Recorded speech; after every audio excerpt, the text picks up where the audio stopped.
le nouvel responsable adjoint au pôle sport, donc successeur de Bruno de Lavenne.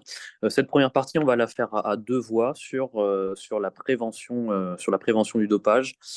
Savoir dans un premier temps qu'est-ce que c'est la prévention, qu'est-ce que c'est le dopage concrètement, quel est le cadre juridique et donc les textes réglementaires qui sont associés à cette politique publique de prévention. Et puis ensuite, donc le cadre général, qu'il soit-il international ou national, et de voir comment cela se traduit en territoire et comment cette thématique de prévention du dopage est menée par les services de la DRAGES. Donc, si c'est OK pour vous, je commence avec une petite définition. Qu'est-ce qu'on entend par prévention? C'est un terme qui est très à la mode en ce moment, notamment en vogue dans les milieux scientifiques. Donc, on peut parler de prévention pour désigner l'ensemble des actions, des mesures, des dispositifs qui sont mis en place pour éviter de risques, de problèmes ou de dangers dans divers domaines, comme la santé, la sécurité ou encore l'environnement. On divise généralement trois types de prévention. On parle de prévention primaire qui vise à empêcher l'apparition de risques ou de problèmes avant qu'ils ne surviennent. Par exemple, la vaccination pour éviter les maladies. La prévention secondaire concerne plutôt l'identification, on va dire, précoce et le traitement rapide pour limiter la gravité de problèmes qui sont déjà préexistants. Donc ça, c'est plutôt ce qu'on va voir par exemple sous les formes de dépistage des maladies. Et la prévention tertiaire qui a davantage but de réduire les conséquences ou les complications des problèmes déjà présents. Donc, par exemple, une rééducation après un accident. Donc, en résumé, qu'est-ce que c'est la prévention? La prévention vise à agir en amont ou en aval pour limiter les impacts négatifs sur les individus ou les communautés. Donc, nous, dans le cadre de la prévention du dopage, on va également aussi avoir une action à la fois en amont pour éviter la prise de substances illégales ou également en aval une fois que un sportif ou une sportive a été chopé par la patrouille. Le dopage, qu'est-ce que c'est en l'occurrence? On peut le définir comme l'utilisation, comme je disais, de substances ou de méthodes qui sont interdites, des méthodes qui ont le but d'améliorer de manière artificielle les performances physiques ou mentales d'ailleurs. Et donc, que ce soit dans le cadre du sport ou ailleurs, mais aujourd'hui c'est dans le cadre du sport que ça nous intéresse. Le dopage, comme on l'évoquait, et je passerai la parole à Albert sur ce point-là, il est encadré par des règlements, par de la législation, et les substances ou pratiques qui sont considérées comme dopantes sont définies par les organismes comme l'Agence nationale antidopage, par exemple. Et ces substances, on va faire une rapide liste, inclut, mais Mathieu le complétera tout à l'heure, ça inclut les stimulants, les stéroïdes anabolisants, les hormones, ainsi que toute la famille des diurétiques, c'est-à-dire les produits qui permettent de masquer la prise d'autres substances. Et donc le dopage, nous allons le développer aujourd'hui, c'est interdit pour des raisons d'éthique sportive, bien entendu, mais également de santé des athlètes. Je ne vous apprends rien car ces pratiques peuvent entraîner des risques très graves, voire mortels. Et c'est aussi ce qui nous intéresse, le dopage est interdit afin de préserver l'équité dans la compétition. C'est pour ça que l'État a pris en charge, a pris à bras le corps ce problème-là en élaborant dernièrement un plan national de prévention du dopage et des conduites dopantes sur l'Olympiade 2020-2024. Et je vais laisser la parole à Albert pour développer ce point-là. Voilà, donc effectivement, dans l'arsenal réglementaire et législatif qui s'applique à mettre en œuvre la prévention du dopage, il y a différents dispositifs. Bon, il y a ce plan national de prévention du dopage et des conduites dopantes qui est en cours de validité, si je puis dire. C'est un plan qui courait sur la période 2021 ou 2020 même peut-être, 2024. Donc, on peut supposer il aura sans doute un continuateur. Il y a aussi un élément intéressant à garder en tête, c'est le Code mondial antidopage, notamment dans sa dernière version. Et dans sa dernière version, on va y revenir. En fait, il pointe un certain nombre d'obligations de type éducatif. Donc, ça veut dire que, effectivement, ce Code mondial on pourrait imaginer qu'il se contente de faire la liste des produits et des méthodes qui bougent un petit peu tous les ans. Mais en fait, là, pour le coup, dans sa dernière version, hein, eh bien, il engage les fédérations nationales et internationales et nationales à mettre en place des mesures éducatives. On va les passer en revue aussi. Et puis, dernier point, on va parler de cet outil régional qui est l'antenne médicale de prévention du dopage. Donc, ce fameux plan national de prévention du dopage, en fait, il est structuré avec trois axes principaux. Le premier axe, c'est celui qui consiste à améliorer et diffuser la connaissance en matière de dopage et de conduite dopante.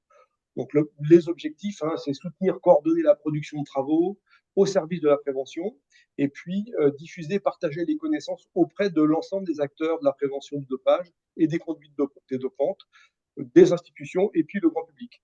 Bon, l'idée générale, hein, c'est surtout favoriser la diffusion des connaissances. Pourquoi D'une part parce que on est, c'est un cadre, comme je l'ai dit, hein, qui évolue. Cette liste des produits et des méthodes, elle est pas gravée dans le marbre, elle bouge. Et j'ai tendance à dire qu'elle s'étoffe, même si de temps en temps il y a des produits qui sortent, mais globalement, la liste elle a plutôt tendance à s'allonger. Et puis aussi, on sait très bien d'expérience qu'il y a des faits de dopage qui pourraient être évités en ayant une meilleure connaissance. Ce qu'Ulysse a évoqué un tout petit peu plus tôt, hein, les risques que le dopage fait peser sur la santé. Le fait d'en avoir une vision un petit peu plus précise des risques qu'on prend en utilisant certaines méthodes ou certains produits, ça peut contribuer à la prévention du dopage. Euh, le deuxième axe, là, on est plutôt dans la prévention auprès des sportifs et des pratiquants. Donc là, l'idée générale, hein, sans rentrer dans le détail de tous les points, hein, c'est d'une part deux objectifs principaux, hein, s'adresser aux sportifs, ce sont eux les premières victimes, hein, donc les sensibiliser, les informer, les former. Donc il y a des outils de communication, il y a des actions de sensibilisation, d'information et de formation, notamment à destination des sportifs qui sont en liste, hein, les listes ministérielles, euh, qui concernent les sportifs de haut niveau, mais aussi les sportifs professionnels. Et puis, il y a ce petit groupe des sportifs listés qui sont la cible de l'Agence française de lutte contre le dopage, qui, eux, ont des contraintes supplémentaires aux autres. Hein. Ils ont des obligations de localisation. C'est-à-dire qu'ils ils doivent renseigner, hein, le fameux outil Adams. Ils doivent renseigner tous les jours là où ils sont pour que des contrôles inopinés puissent être réalisés. L'idée générale aussi de cet objectif, hein, c'est renforcer les campagnes de prévention liées aux médicaments, aux compléments alimentaires, euh, et puis accompagner les sportifs qui ont fait l'objet d'une sanction. L'autre objectif principal, le premier, c'était s'adresser aux sportifs, et le second, c'est s'adresser à l'encadrement, aux intervenants auprès des sportifs, afin pour eux aussi de renforcer les compétences. Donc, accompagner la mise en place des plans fédéraux de prévention du dopage. Donc, ces plans fédéraux, hein, ils ont des déclinaisons et ils s'appliquent au niveau régional. Donc là, pour le coup, les comités régionaux des fédérations qui sont dans les Hauts-de-France, ils sont concernés par les stratégies fédérales. Ça vise aussi cet objectif quand on vise l'environnement, sensibiliser, informer les parents des sportifs à leur rôle de prévention. Je pense que Mathieu en parlera tout à l'heure. Hein, il y a un certain nombre de sujets là, en lien avec ce point. Favoriser une normalisation européenne des compléments alimentaires. Donc effectivement, on sait bien maintenant que les compléments alimentaires, c'est un risque, hein, surtout quand on les commande sur Internet et qui viennent d'Europe de l'Est. Labelliser les salles de remise en forme, et puis sensibiliser, informer les enseignants et les jeunes scolarisés à la question du dopage. Donc ça, c'était l'axe 2.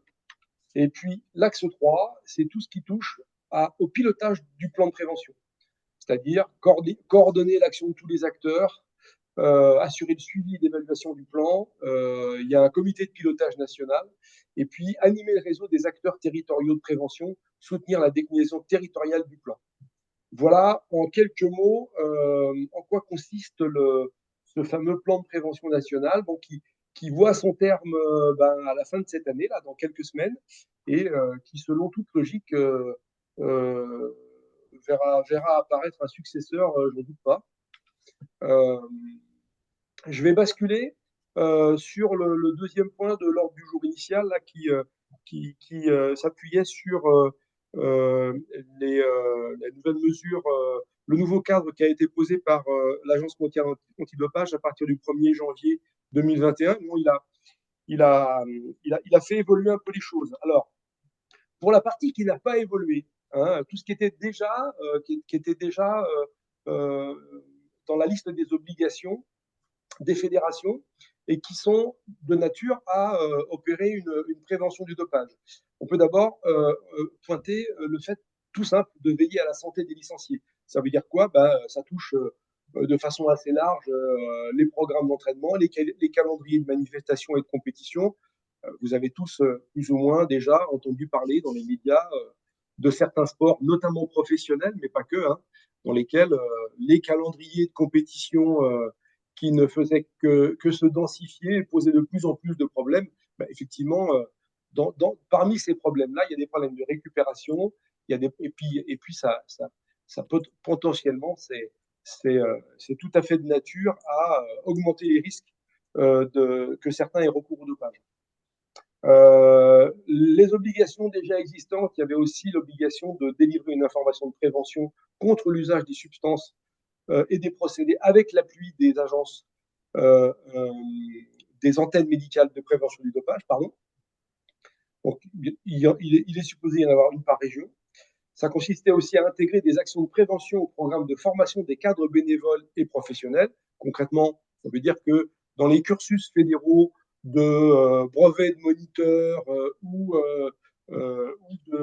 d'encadrants professionnels, parce qu'il y a quand même pas mal de fédérations qui ont des organismes de formation et qui forment au diplôme d'État, il y avait une obligation d'intégrer des mesures de prévention.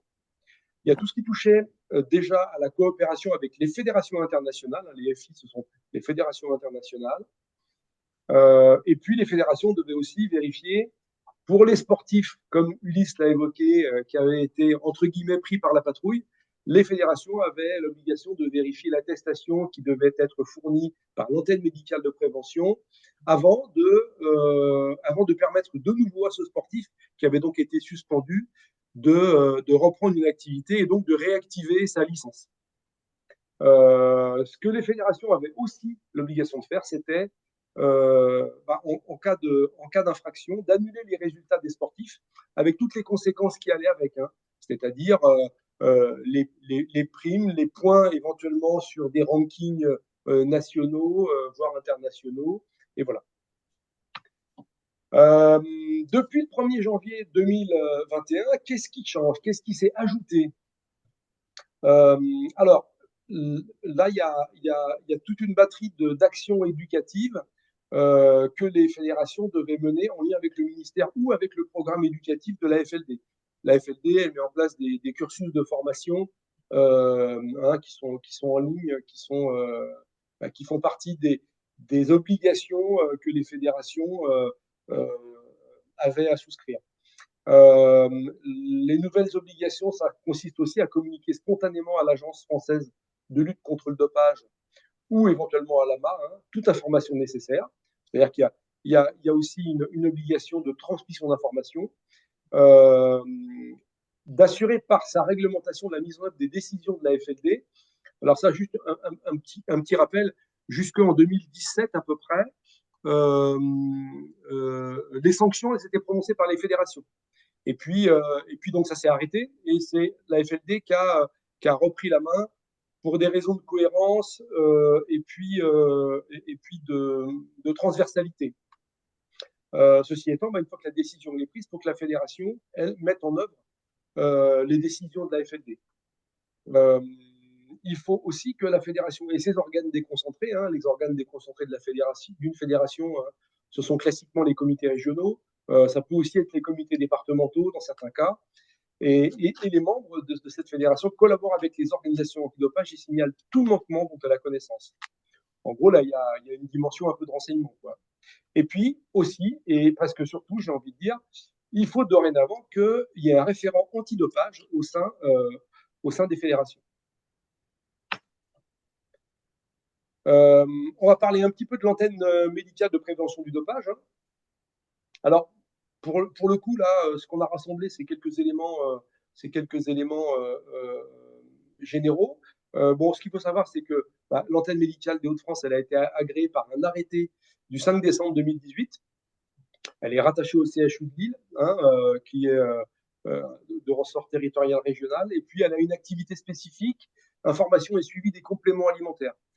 Ce qu'on peut dire, en tout cas, sur les missions générales de ces antennes médicales, c'est mettre en place un dispositif de consultation spécialisé ouvert aux sportifs qui utilisent des substances ou des méthodes dopantes ou qui sont susceptibles d'en faire usage, proposer éventuellement un suivi médical ou médico-psychologique aux sportifs concernés, mettre en place des actions de prévention du dopage à destination des sportifs, et notamment en lien avec les orientations euh, de, de, du service régional de l'État chargé des sports, en l'occurrence, c'est la DRAGES.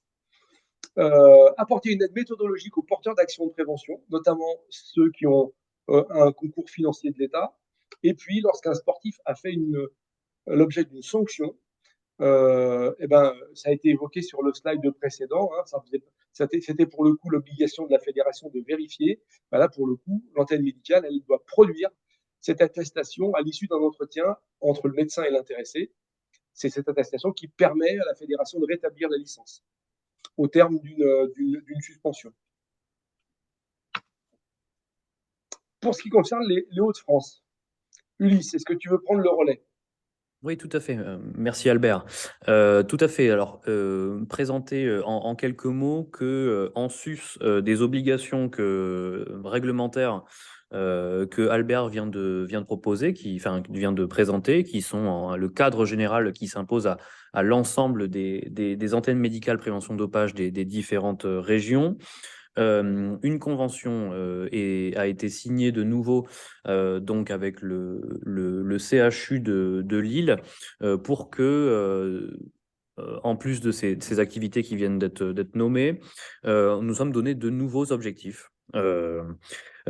Qui ont été faits de manière bilatérale avec le CHU, qui souhaite également en priorité euh, vraiment développer des actions de prévention de dopage à destination d'un public cible, donc essentiellement les sportifs de haut niveau issus des projets de performance fédéraux. Le CHU souhaiterait également, par le biais de cette convention et du financement apporté par la DRAGES, pouvoir sensibiliser et informer le public scolaire, notamment les classes sport-études et sections apparentées, et également un objectif un petit peu plus global, qui est celui d'améliorer un petit peu la visibilité de l'antenne régionale. Donc ça se concrétisera concrètement par la création d'une page web, la possibilité de solliciter une consultation en ligne via Doctolib, etc. Donc l'implantation de l'antenne, bien qu'elle ait, comme l'a dit tout à l'heure Albert, elle a une dimension régionale.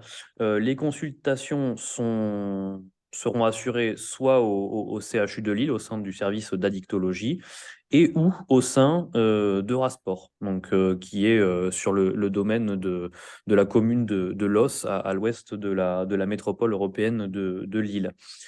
Euh, que voulais-je dire par rapport à ça? Oui, concrètement, pour les actions de prévention, comme on l'évoquait tout à l'heure, elles peuvent avoir lieu sur tout le ressort territorial de la région. Par exemple, nous avons eu des sollicitations dans le cadre des centres de formation des clubs professionnels qui ont dans les cahiers des charges fédéraux en général une obligation de faire des modules de sensibilisation à l'éthique, à la citoyenneté et parmi ceux-ci des modules qui visent à faire des présentations de prévention dopage.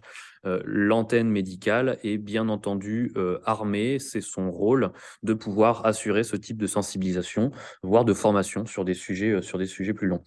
Qui est-ce en termes de personnel médical et paramédical, nous avons donc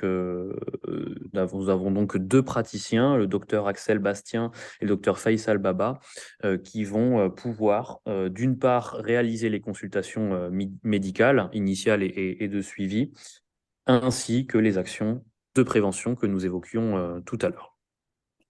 Voilà, je pense on va pas durer plus longtemps sur ce sujet-là. On va passer la parole à Mathieu pour son intervention et on reste disponible, Albert comme moi-même, alors déjà aux coordonnées qui s'affichent sur l'écran et surtout en fin de webinaire, bien entendu, si vous avez des questions, je vous invite à les noter dès à présent et on fera un temps d'une vingtaine de minutes, voire une demi-heure de questions-réponses. Mathieu, à toi le tour. Merci. Je vais juste partager ma petite présentation en espérant que ça fonctionne.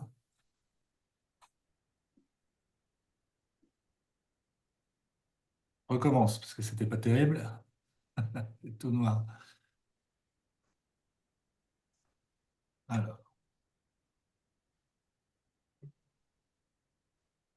oui, Je pense que c'est comme nous tout à l'heure, le passer en mode présentation ne fonctionne pas. Par contre, si effectivement. tu fais un partage d'écran, Je, c'est... je m'en suis sorti parce que j'ai deux écrans. Et donc, si tu es sur ton portable, tu le laisses en mode normal. Ouais, je suis obligé de Un laisser comme privilégié, toi, ça. Albert. Et, Ouais, ouais, on va le faire comme ça. Ouais. Ça et je peux marche. l'agrandir Mathieu, un alors. peu, je pense.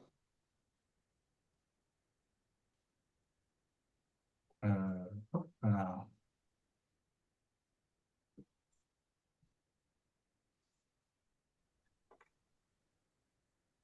J'ai tout perdu. Alors, je recommence parce que j'ai tout perdu. Voilà, il faut que je le vois moi aussi, mais quand je le vois, je ne le vois plus. Voilà. C'est bon, vous le voyez à peu près correctement? Oui, Ouais. Bon, je vais faire comme ça parce qu'effectivement, à chaque fois, je le perds quand j'essaie de l'ouvrir.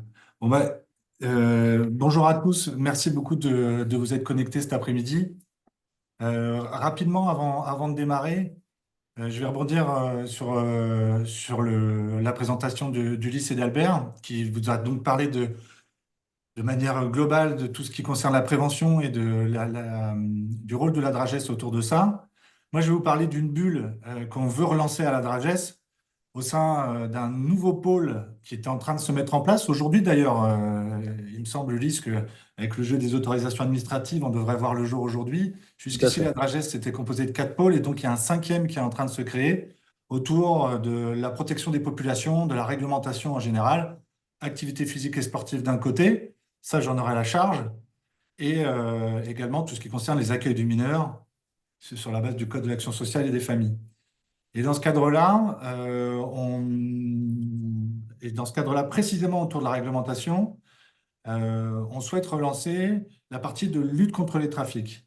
Puisque aujourd'hui, entre la prévention et cette lutte contre les trafics qui reste à la main de l'État, tout ce qui est contrôle antidopage, ce qui est le plus connu, hein, évidemment, autour du dopage, revient depuis 2019 à l'Agence française de lutte contre le dopage, sous la forme d'une sorte de délégation, un peu de la même manière que celle que le ministre diligente aux fédérations qui le souhaitent, et puis qui réunissent les conditions.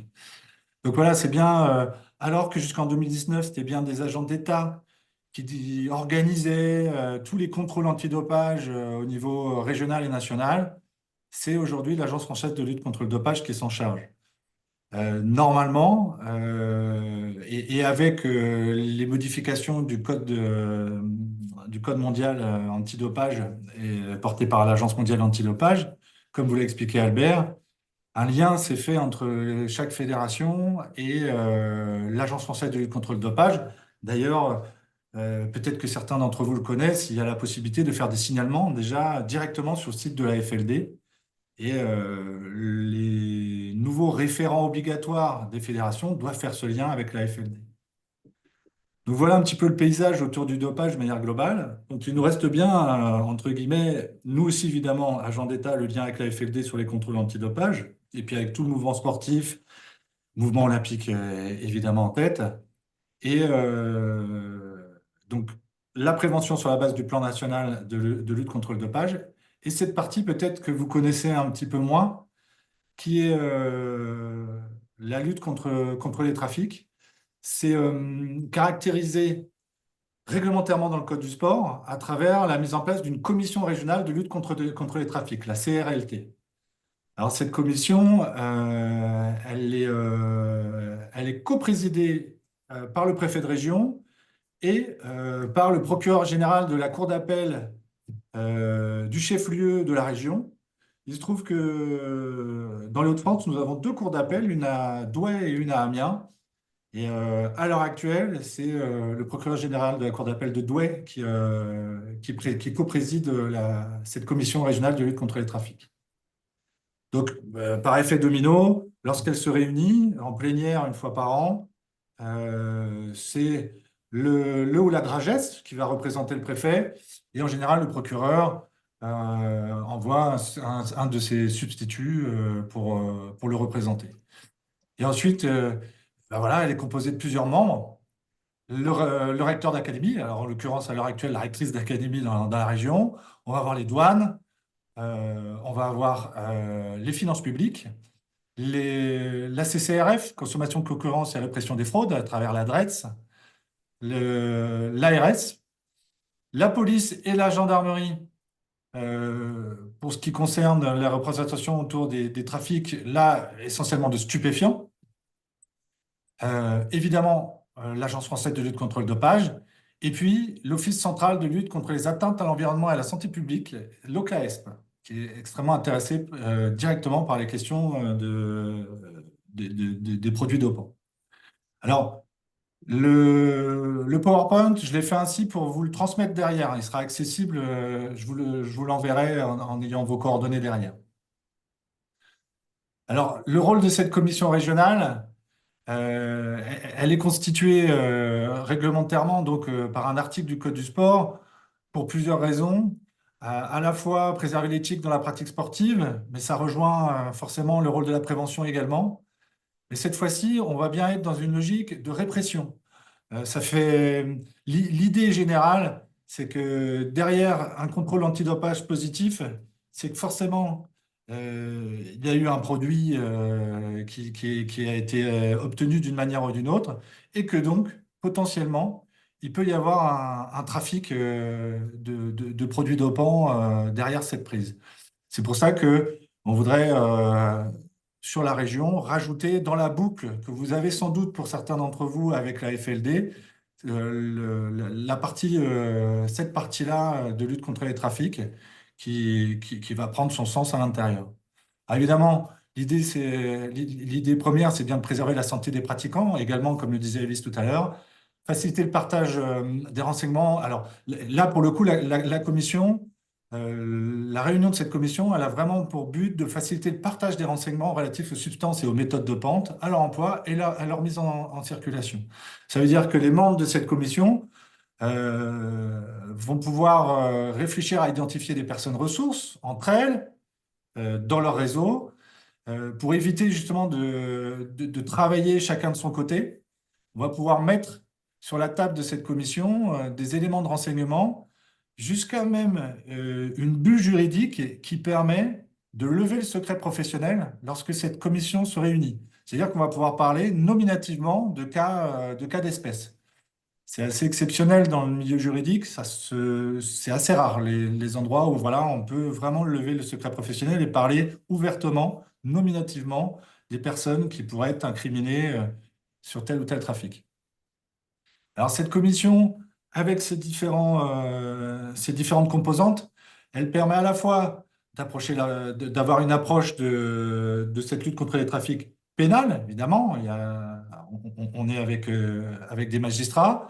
Il y a l'approche disciplinaire qui concerne là le mouvement sportif et le mouvement olympique.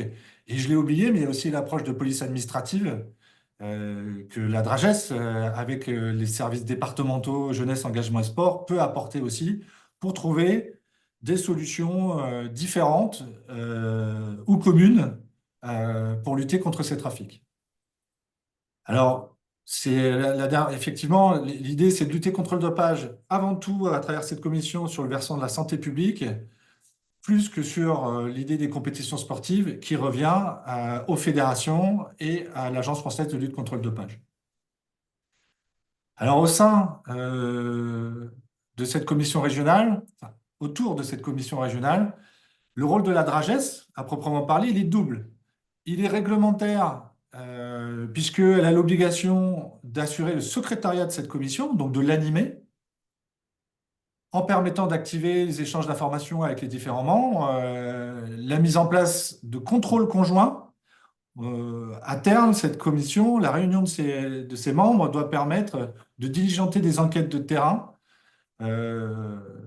qui peuvent se faire essentiellement sur la base de signalements. Et en parallèle, là, ça va rejoindre tout le travail qui est déjà enclenché avec notamment l'AMPD, que vous a présenté Ulysse tout à l'heure. C'est aussi d'imaginer à mettre en place des modules d'information et de formation pour la commission elle-même en interne, mais aussi à destination des usagers de manière générale. Et évidemment, pourquoi pas, le mouvement sportif. Et on va travailler ensemble, effectivement, à élaborer aussi des outils collaboratifs nécessaires au sein de cette commission, puisque, comme je vous le disais, si on doit échanger des informations qui peuvent relever du secret professionnel, il va falloir qu'on mette en place des outils collaboratifs sécurisés et qui doivent nous permettre de mener les enquêtes correctement. Alors, pour organiser ce secrétariat et cette animation, il y a un agent dans chacune des Drages au niveau national qui est désigné, en l'occurrence moi sur celle des Hauts-de-France, qui est le conseiller régional antidopage. Voilà, c'est ce titre de CORAD qui a été relancé par une instruction en janvier cette année, en année olympique, avec ces nouvelles missions autour de cette commission régionale de lutte contre les trafics.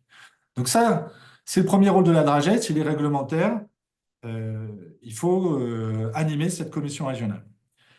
Et le deuxième rôle, c'est de l'alimenter, au même titre que tous les autres membres de cette commission. Et là, nous, notre interface principale pour alimenter cette commission, c'est vous, c'est le mouvement sportif. Effectivement, c'est là c'est au sein du mouvement sportif qu'on va avoir ces cas, malheureusement, de dopage et donc des trafics potentiels. Alors, je dis des trafics potentiels, j'ouvre une petite parenthèse parce qu'effectivement, là aussi, malheureusement, de plus en plus, c'est pas parce qu'on a une pratique dopante sur un athlète qu'on a forcément un trafic et presque de moins en moins pour le coup parce que on s'aperçoit que avec Internet, ça devient tellement facile de se procurer personnellement, individuellement des méthodes dopantes, des produits dopants que parfois c'est vraiment on tombe de plus en plus sur des démarches individuelles. Il n'y a pas forcément un trafic derrière, en tout cas proche de l'athlète. Il faut remonter beaucoup plus loin et c'est là que le travail avec les douanes qui sont membres de cette commission peut être intéressant parce que là, on peut même travailler à l'international pour aller jusqu'à chercher à travers le site internet qui a servi à se fournir les éléments qui peuvent se situer dans des pays euh, d'Europe de l'Est souvent qui n'ont pas les mêmes les mêmes obligations vis-à-vis de ce genre de produit. Donc voilà, moi, aujourd'hui, je viens vous chercher, très franchement, relancer un peu la mécanique autour de cette commission pour créer avec vous et relancer un réseau de travail pour pouvoir travailler ensemble, à alimenter cette commission et donc ensemble réfléchir à cibler des publics, des disciplines, des structures, des événements, c'est toutes les manifestations que vous mettez en place. Échanger ensemble des informations sur des points de dossier en cours concernant des athlètes, travailler, pourquoi pas, à terme, à une veille de presse et de réglementation, et puis imaginer ensemble, pourquoi pas aussi des actions de formation. Donc ce travail en réseau, voilà, c'est vraiment l'idée d'alimenter, en plus de la veille autour des pratiques vraiment dopantes des athlètes, imaginer la même chose avec le chapitre des luttes contre les trafics. Euh, donc, mettre en place un réseau de remontée d'informations qui passerait par le CORAD, donc par la DRAGES, par l'Agence française de lutte contre le dopage, et puis par vos ligues et vos comités régionaux individuellement, et pourquoi pas pour certaines enquêtes, pour certaines informations, imaginez que plusieurs ligues ensemble soient concernées.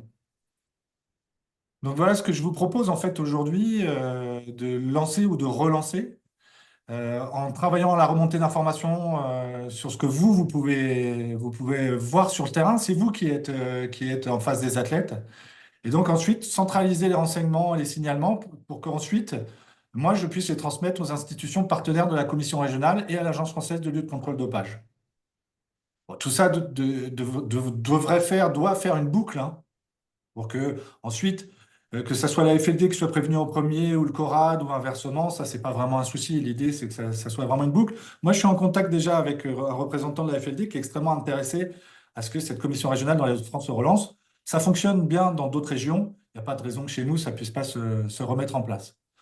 Alors, les informations que vous pourriez remonter, je vous en ai donné quelques exemples et moi, je reviendrai vers vous, hein, sans doute ligue par ligue, comité par comité pour travailler ensemble. Et je vous ai donné quelques exemples là, dans le PowerPoint. C'est des choses du quotidien. Ça veut dire que si dans vos disciplines, sur une manifestation, sur une compétition, vous voyez que certains athlètes, d'un seul coup, du jour au lendemain, ont une progression sportive hors norme, que sur certaines disciplines, voilà, vous faites des veilles de réseaux sociaux et qu'il y a des choses qui vous interpellent, puisqu'on commence à parler de produits, de fioles, ce genre de choses. Que par exemple, il y a des troisièmes mi-temps dans un club, sur un territoire qui, a priori, donne lieu à certains débordements.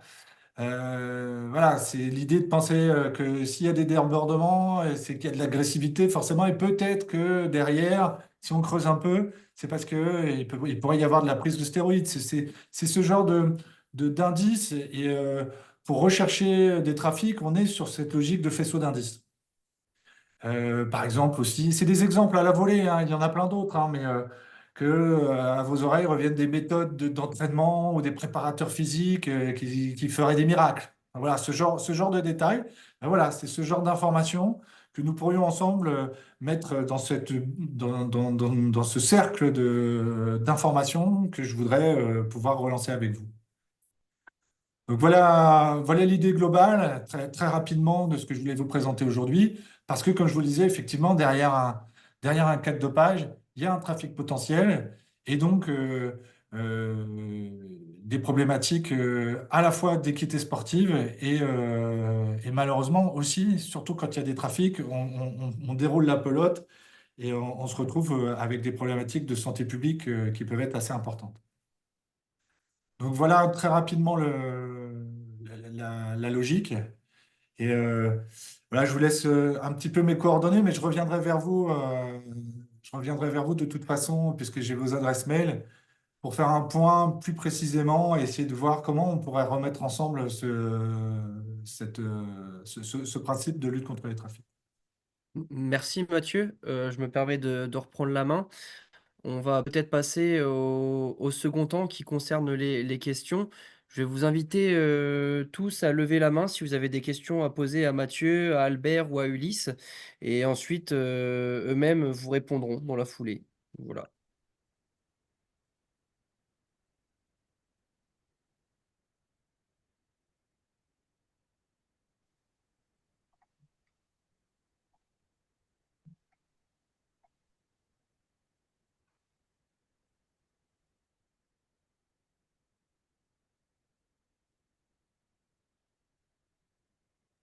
C'est on a été très très clair, hein, de ce que je vois. Michel a une question, je crois, Michel Marquet. Ok. Michel, je t'invite à ouvrir ton micro peut-être?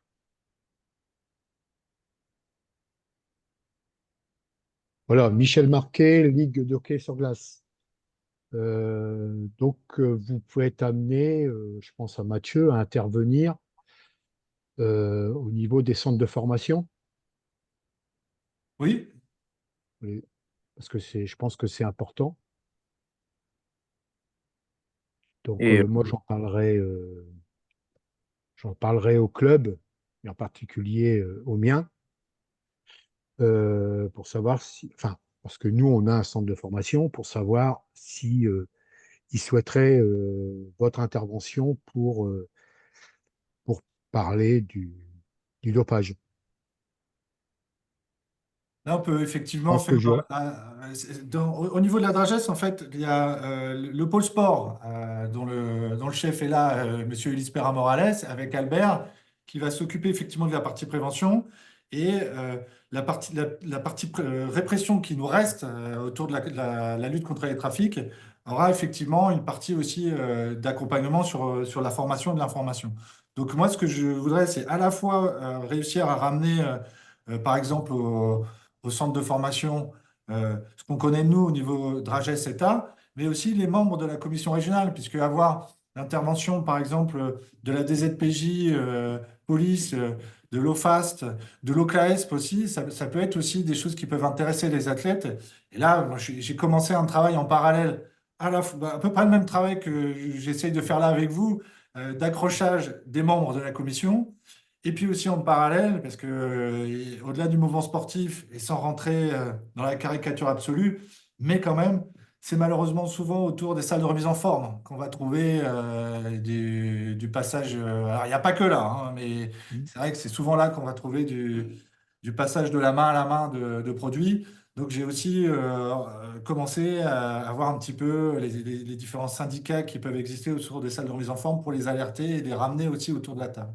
Donc oui, tout ça, ça peut permettre de créer de l'information et des modules de formation qu'on pourra être amené, mais c'est l'idée, avec grand plaisir, à véhiculer, et notamment au niveau des centres de formation, effectivement. Ça me paraît primordial.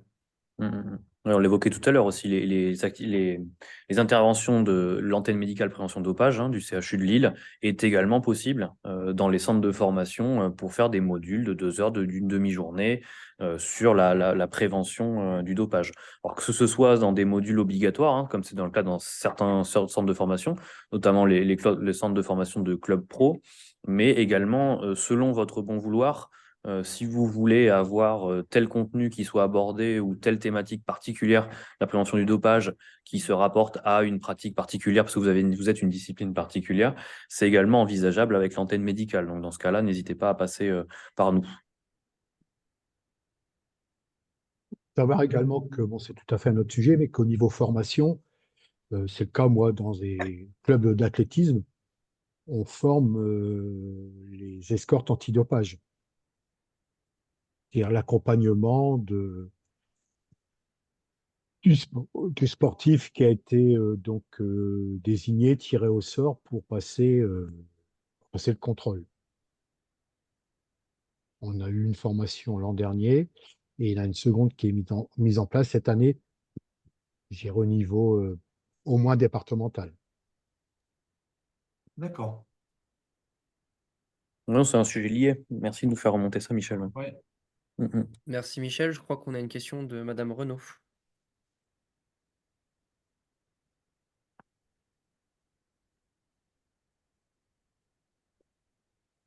On vous écoute.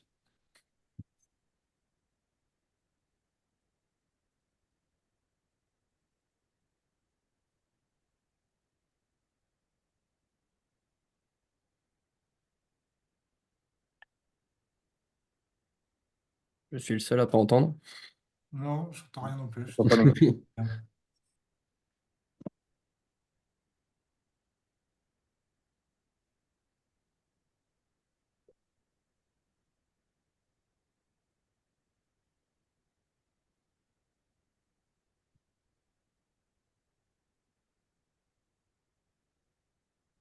Alors, moi, je j'en profite parce que moi, pour le coup, j'en ai une question à vous tous qui est connectée sur. Je voudrais juste savoir. Là, Michel, tu viens de me donner en partie une réponse parce qu'effectivement, j'imagine que la formation elle est portée au niveau de la fédération. Ça descend de la fédération, la formation au niveau départemental ou directement de la FLD? Ah, je peux pas, enfin, je j'ai pas la réponse. D'accord. Faudrait que je vérifie. Moi, j'ai été formé l'an dernier. C'est parce que les formateurs, c'est des formateurs du comité départemental d'athlétisme, mais je peux me D'accord. renseigner. OK. C'est ma question, en fait, savoir si vous, déjà, sur la partie prise de produits, pratique dopante des athlètes, vous avez bien un lien privilégié et ou avec votre fédération, voire directement avec la FLD. Parce que je sais que dans d'autres régions, parfois les ligues elles-mêmes font les remontées directement à la FLD. Ils ont une capacité d'absorption assez impressionnante, donc il n'y a aucun problème. Parfois, euh, ça passe. Enfin, ça dépend un petit peu des disciplines, des territoires. Ça démarre du club qui a vécu, qui en parle à son comité départemental, qui remonte à la ligue, qui remonte à la fédération, qui va en parler à la FLD. Des fois, le club balance l'information directement à la FLD. Enfin, voilà, ça tourne pas mal. Et voilà, je voulais savoir, comme ça, à la volée, hein, très rapidement, si effectivement c'est quelque chose que vous pratiquiez déjà, ce lien avec soit la fédération pour des signalements, voire directement avec l'Agence française de lutte contre le dopage.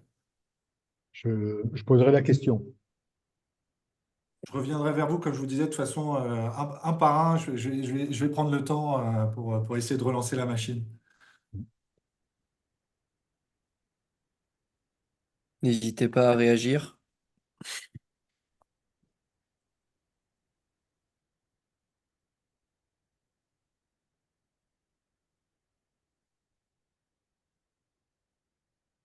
J'ai vu qu'il y avait d'autres mains qui étaient levées. Ouais.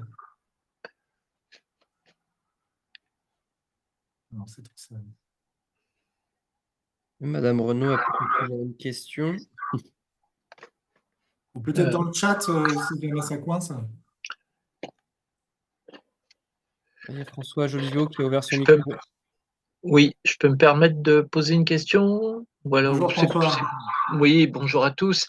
Euh, Conférence très, très pertinente et qui fait du bien sur un sujet d'actualité qui reste malheureusement d'actualité.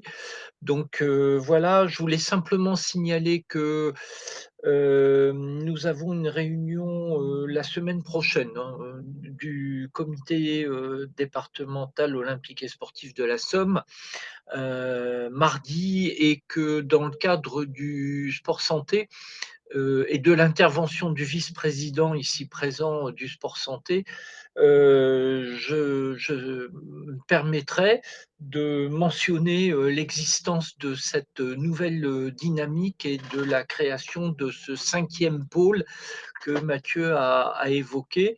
Et ça permettra peut-être, dans les mois qui viennent, de relancer une réflexion et des pistes d'action sur ce fléau qu'est le dopage. Donc, à suivre.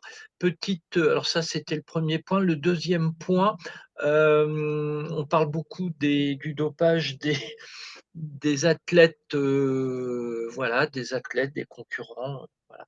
Mais on ne parle pas du dopage des spectateurs. Qui quelquefois sont particulièrement alcoolisés ou pas forcément très, comment dire, très sportifs dans leur comportement. Euh, donc, je pense aussi qu'il pourrait y avoir une action complémentaire sur l'environnement du sportif et y compris à travers les spectateurs. Mais bon, voilà, c'est ce qui me vient tout de suite là, comme ça. Bah, merci pour ce retour et cette remarque qui nous semble tout aussi pertinente. Peut-être que enfin, sur le premier objet, sur le sport santé et sur la prévention du dopage, donc vous l'avez compris que nous sommes les personnes référentes et ce sera avec plaisir de pouvoir faire suivre à différentes sollicitations. Pour Mm. ce qui est du sujet, en effet, de l'éthique dans les stades et de la réglementation au sens large des activités sportives, des rassemblements sportifs, peut-être Mathieu, toi qui es maintenant dans le pôle réglementation, est-ce que tu veux faire un petit point là-dessus, éventuellement parler de l'articulation aussi avec les services départementaux qui ont ces capacités de faire des enquêtes administratives en cas d'accident? Oui, là, on sort du seul contexte du dopage, mais ce Oui, cinquième pôle qui est en train de se créer sur la Dragesse, il a cet objet-là d'être en appui à la fois en termes d'expertise juridique sur tous les sujets qui peuvent effectivement relever de la réglementation. Alors, comme je vous le disais, à la fois des activités physiques et sportives, et puis de notre autre champ, le champ jeunesse, éducation populaire, et autour des accueils de mineurs, forcément. Là où on accueille des mineurs, on est extrêmement vigilant sur évidemment tout ce qui peut relever des faits de violence, bien entendu. Et de la même manière sur les établissements d'activité physique et sportive, dont les violences qui relèvent effectivement des spectateurs. Tu as raison, François, de mentionner. Alors, effectivement, ça sort de la logique du dopage, oui, c'est mais, plus large. mais ça fait partie du contexte global et de la mise en place de cet appui, puisque sur les suites qui peuvent être données, notamment en termes de police administrative, sur des problématiques de violence, quelles qu'elles soient. Dans le fond, on parle effectivement des spectateurs, on parle des violences de l'éducateur sur ses élèves, on parle voilà, des violences sexistes et sexuelles. On en parle beaucoup de ça, et là, le ministère continue à cadrer énormément. Le législateur a énormément cadré depuis maintenant 4-5 ans, et ça continue. Et là, ce sont effectivement les services départementaux jeunesse, engagement et sport qui sont au front, puisque c'est le préfet de département qui détient ce pouvoir de police administrative. Et là, la Dragesse veut permettre aux collègues en SD, effectivement, de pouvoir à la fois ingérer en quelque sorte toutes ces problématiques. Et puis nous, on va essayer de donner un peu de sens en termes d'interdépartementalisation et de fluidifier un peu toutes ces logiques et les choses qui peuvent être déjà faites. Quand vous en parlez au BDOS de la Somme mardi prochain, par exemple, alors je ne crois pas que c'était le sujet, mais admettons, l'idée c'est que derrière, on puisse, nous, si ça vous intéresse, aller chercher dans les autres départements s'il y a des choses qui n'ont pas été, qui ont déjà été faites au niveau des services départementaux et voir s'il y a des bonnes pratiques. Alors vous allez faire évidemment avec les GDOS des 4 autres départements, ça j'en suis sûr. Mais nous, on peut le faire aussi en parallèle, par exemple, hein, avec les SD. Ça peut être ça que le pôle peut venir apporter sur ce type de questions. Mais je le répète, effectivement, là, on sort de l'objet d'aujourd'hui. Et là, je vous parle d'un fonctionnement qui est en train de se mettre en place de manière plus générale sur ces thématiques au niveau de la Dragesse. Ok, on aura sûrement l'occasion de refaire un point plus précis et plus ouvert encore. Voilà, département par département, j'imagine. Voilà. Et le mouvement sportif, bien évidemment, ne peut qu'être associé à cette démarche. Voilà. Merci François. On a une question, Mathieu, dans le chat de Anne-Sophie Renaud qui demandait s'il y avait une action auprès des jeunes sportifs du CREPS. Alors, les actions, les actions de formation, les actions d'information, comme le disait Ulysse, je te laisserai, hein, Ulysse, prendre la parole sur ce que je pense que c'est essentiellement là en termes de prévention. Le premier public, ce sont les athlètes de haut niveau sur liste, comme le disait Albert tout à l'heure. Donc, c'est ceux-là qu'on va trouver. Alors, à la fois ceux qui sont sur liste de haut niveau, mais également la liste espoir et la liste des collectifs nationaux, les anciens partenaires d'entraînement. Donc, Ouais, tout à fait. effectivement, c'est Dans cet la ordre-là, ouais. priorité. Et il y a, alors, Ulysse, tu confirmeras, mais il y a un lien fort, évidemment, au-delà de la convention avec le CHU. Ce travail-là se fait aussi directement avec le CREPS. Ouais, tout à fait. Et en effet, ces modules ou formations de sensibilisation sur la prévention du dopage peuvent totalement être envisagés au sein de la diplomation et des formations qui sont données par le CREPS. D'ailleurs, le CHU de Lille l'avait en tête de commencer par certaines grosses structures comme ça qui permettent, des têtes de réseau, des grosses structures qui permettent d'avoir une sensibilisation qui soit large, donc que ce soit les centres de formation des clubs professionnels, les 18 de la région ou le CREPS, en tout cas ils l'ont en tête. Nous on peut faire remonter ce besoin directement au CHU pour qu'ils puissent intervenir. Sur le début de votre question, j'ai vu que vous posez la question de ce que c'était possible, enfin de nous contacter pour une intervention en club, oui, également à la demande. Alors après, on verra peut-être si le comité départemental de votre discipline souhaite avoir une approche plus large et on a une rencontre interclub, ça peut être intéressant pour avoir un plus grand public pour un déplacement, pour une formation. Mais pour un club, si on a un besoin et qu'on a assez de gens à former qui sont présents sur ce temps de formation, c'est totalement envisageable et ce sera avec plaisir. Et pour la partie lutte contre les trafics, le CREPS sera évidemment un Mhm. des interlocuteurs privilégiés puisque il héberge plusieurs pôles et donc plusieurs risques de conduite dopante. Et autour de sa belle enceinte, à partir de là, pourquoi pas malheureusement des trafics potentiels. Donc oui, Patrice Gergès, son directeur, fera forcément partie de la boucle aussi sur cette partie répressive. Madame Renaud a répondu, c'est le cas pour certains des jeunes du CREPS, c'est surtout qu'ils sont très influençables, je pense, face à des athlètes qu'ils côtoient. J'ai de nombreux athlètes sur liste et d'autres qui y prétendent. Ah, entendu. Bon, ouais, vous faites partie des publics prioritaires, donc avec grand plaisir, tout à fait.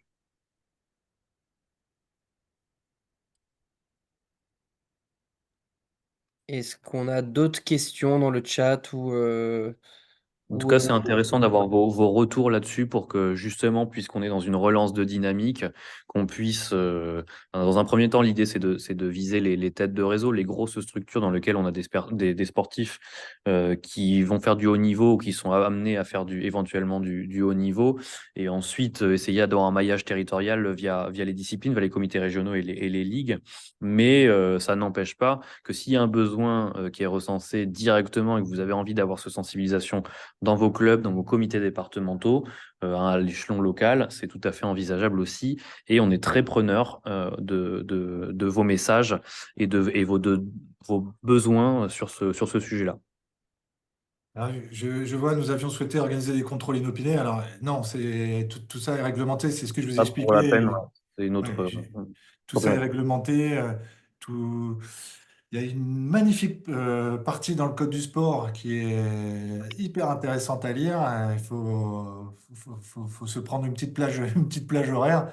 Mais effectivement, sur ce qui concerne les contrôles, je vous le disais tout à l'heure, jusqu'en 2019, c'est l'État qui les organisait. Maintenant, c'est l'Agence française de lutte contre le dopage.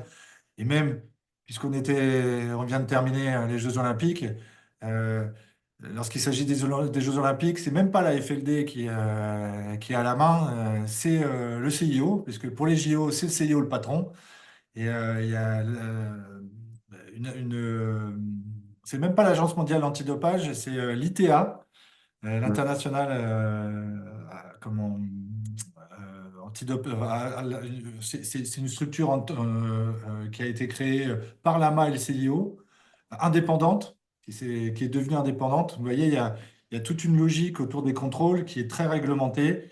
Et ça peut pas se faire. Ça se fait alors en partenariat avec les fédérations, ça c'est sûr. Mais là, on est vraiment sur un niveau d'abord national et une déclinaison qui va se faire du national vers le régional.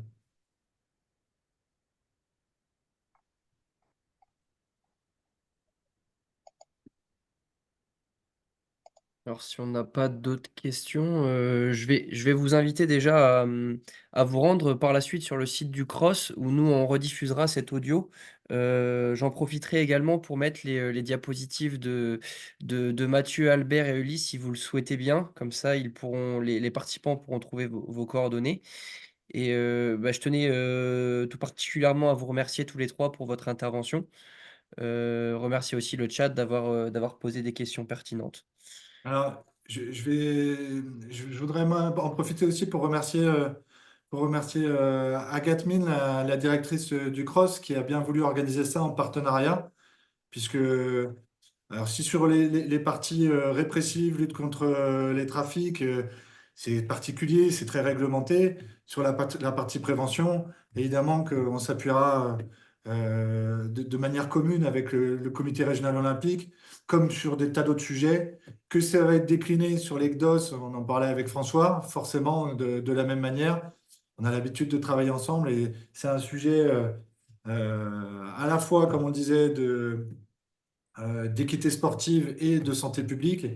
Et voilà, on s'est trouvé tout de suite là aussi, comme pour tant d'autres sujets avec Agathe, je la remercie de nous avoir prêté votre outil de webinaire et je pense qu'on va pouvoir continuer à avancer aussi sur cette question spécifique du dopage ensemble.